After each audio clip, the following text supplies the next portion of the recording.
દર્શક મિત્રો, આપ જોઈ રહ્યા છો વર્ધમાન 24 ન્યૂઝ. વર્ધમાન 24 ન્યૂઝને સબસ્ક્રાઇબ કરો, લાઇક અને શેર કરો. સુરેન્દ્રનગર લોકસભાના ઉમેદવાર ચંદુભાઈ સિંહોરાએ ચૂંટણીનું આજે ફોર્મ ભર્યું.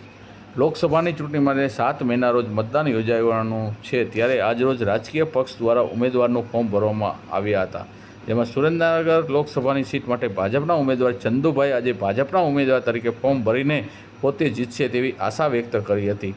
ફોર્મ ભરતા પહેલાં એક સંમેલન યોજવામાં આવ્યું હતું, જેમાં કેન્દ્રીય મંત્રી ડૉક્ટર મહેન્દ્ર મુંજપરા, ગુજરાત લોકસભાની સીટના બેઠકના સંયોજક આઈ.કે. જાડેજા, રાજ્યસભાના સાંસદ શંકર વેગડ, પૂર્વ સાંસદ શંભુ પ્રસાદ ટુંડિયા, ભાજપના પ્રદેશ ઉપાધ્યક્ષ સરસાબેન દોશી, જયંતિભાઈ કાવડિયા તેમજ જિલ્લાના ધારાસભ્યો, પૂર્વ ધારાસભ્યો, જિલ્લા લોકસભાના પ્રભારીઓ તેમજ મોટી સંખ્યામાં કાર્યકરો ઉપસ્થિત રહ્યા હતા.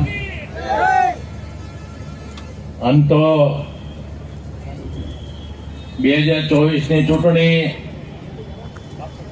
ભારતીય જનતા પાર્ટીએ મારા ઉપર એટલે ખેડૂત પુત્રો પર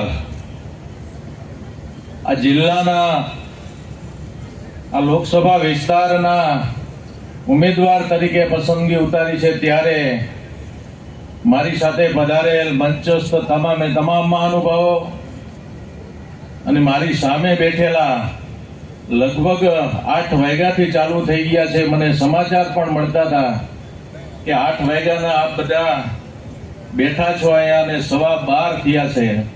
ત્યારે અહીં ઉપસ્થિત તમામે તમામ તાલુકામાંથી પધારેલા વડીલો, ભાઈઓ અને બહેનો, મિત્રો, લોકસભાના ચૂંટણી ચાલુ થઈ ગઈ છે. આજે મારું ફોર્મ ભરવા જવાનું છે. તમારા બધાના ચહેરા ઉપર અતિ આનંદ વર્તાઈ રહ્યો છે. એ જ બતાવે છે કે તમે ખૂબ ખોબલે ને ધોબલે મત આપવાના છો.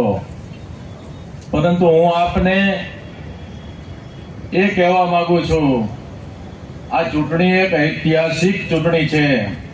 હમણાં જ બાપુએ કીધું એમ, આ ચૂંટણી સામાન્ય ચૂંટણી નથી.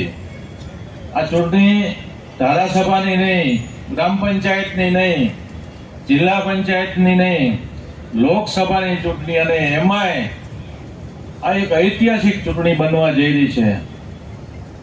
ઐતિહાસિક એટલા માટે કે મોદી સાહેબે સંસદ ભવનના આંગણેથી હાકલ કરી છે કે 2024માં આ દેશ આકરા નિર્ણયો માટે તૈયાર રહે. એ આકરા નિર્ણયો લેવાના છે. એટલા માટે આ ચૂંટણી ઐતિહાસિક બનવા જઈ રહી છે.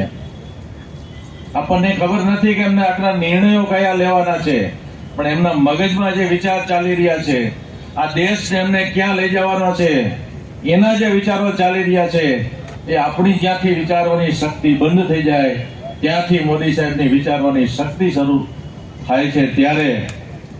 ત્યારે એમને કીધું છે કે આ દેશ 2024 પછી આકરા નિર્ણયો માટે તૈયાર રહે. કયા છે મને તમને કોઈને ખબર નથી, પણ મને એટલી ખબર છે કે જ્યારે 2014માં મોદી સાહેબ વડાપ્રધાન બન્યા અને એમને એક આકરો નિર્ણય લીધો હતો, નોટબંધીનો નિર્ણય લીધો હતો, ત્યારે આપણને બધાને એમ થતું હતું કે મોદી સાહેબનો આ નિર્ણય કદાચ આત્મઘાતી સાબિત થાય.